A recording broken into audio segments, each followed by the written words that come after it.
সুপ্রিয় দর্শক শ্রোতা, কুষ্টিয়া পেজ থেকে আমন্ত্রণ জানাচ্ছি আমাদের নিয়মিত আয়োজন খোশ গল্প দেখবার জন্য। আমাদের আজকের খোশ গল্পে থাকছেন রবিউল ইসলাম। রবিউল ইসলামের ফার্মেসি, এটা নন্দলালপুর প্রাইমারি স্কুলের সম্মুখে ফাহমিদা ফার্মেসি, মেসাজ ফাহমিদা ফার্মেসি। মানে রবিউলের সাথে আজকে কথা বলবো, রবিউলের শিক্ষা জীবন এবং এই পেশার সাথে কিভাবে এসে সম্পৃক্ত হলো এই বিষয়ে আমরা জানবো। এটি কোনো গ্রামীণ বাজার নয়, একটি রাস্তার পাশের দোকান এবং এখানে এই লাইনে প্রায় 50-60টি দোকান আছে, বিভিন্ন রকম দোকান, চায়ের স্টল থেকে শুরু করে নিত্য প্রয়োজনীয় জিনিসপত্র এবং স্কুলের স্টেশনারি সবকিছু আছে। কিন্তু এখানে সমুদ্র ফার্মেসি এখানে আছে এবং ফার্মেসি যিনি বসছেন তার সাথে আমরা কথা বলবো, এটা আদতে ফার্মেসি না ডাক্তারখানা, বিষয়টি আমরা একটু দেখার চেষ্টা করি। কি নাম? জি, আমার নাম মোহাম্মদ রবিউল ইসলাম। রবিউল লেখাপড়া এবং এই পেশার সাথে জড়িত হলো কিভাবে? আমি লেখাপড়া করছি কুষ্টিয়া সরকারি কলেজ থেকে, সরকারি কলেজ। ইকোনমিক্সে অনার্স মাস্টার্স করছি। আচ্ছা আচ্ছা। আমি যখন অনার্সে পড়াশোনা করতাম ওই সময় আমার চাচাতো ভাই ডক্টর রাজীব নন্দলালপুর বাজারে ফার্মেসি ছিল, ওখানে কিছু সময় দিতাম, তখনই আর কি ফার্মাসিস্টটা করা।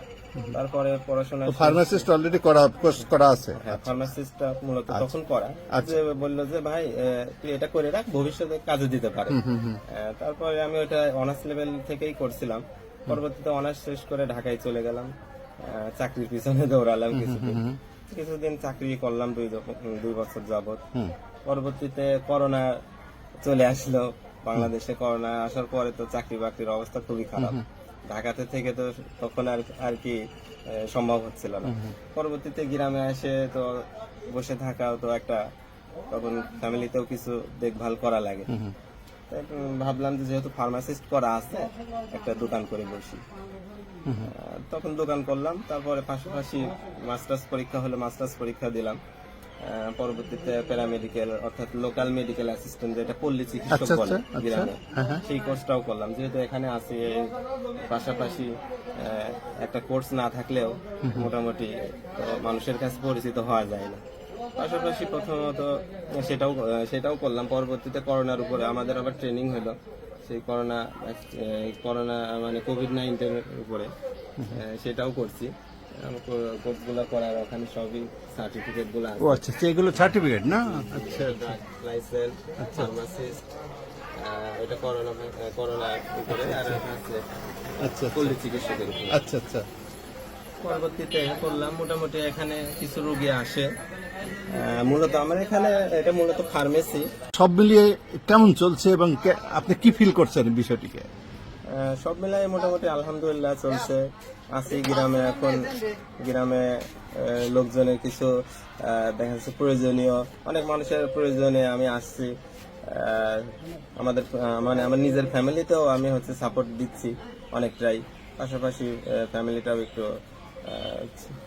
চলতেছে মোটামুটি। সন্ধ্যার সময় রোগী বেশি হয় না? হ্যাঁ, সন্ধ্যার দিকে মানুষজনের ভিড় হয় এখানে একটু বেশি। চাটা খেতে আসে অনেকেই, বাজার ঘাটে কিছু আসে, তখন আর কি একটু ভিড় থাকে, কিছু রুগীও হয়। রাত 10টা পর্যন্ত কিছু লোক আনাগোনা হয় টুকটাক। আপনাকে ধন্যবাদ। বাস্তবিকতে বাংলাদেশের আনাচে কানাচে গ্রামগঞ্জে আপনাদের মতো অসংখ্য ডাক্তার প্রাথমিক চিকিৎসাটা দিয়ে থাকে।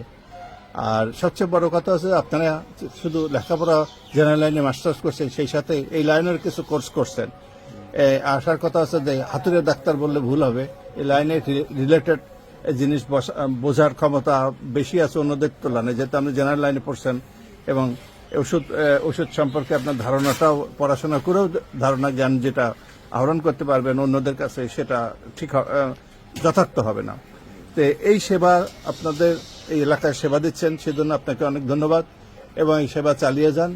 সবাই আপনাদের কাছে উপকার পাবে এই প্রত্যাশা রেখে।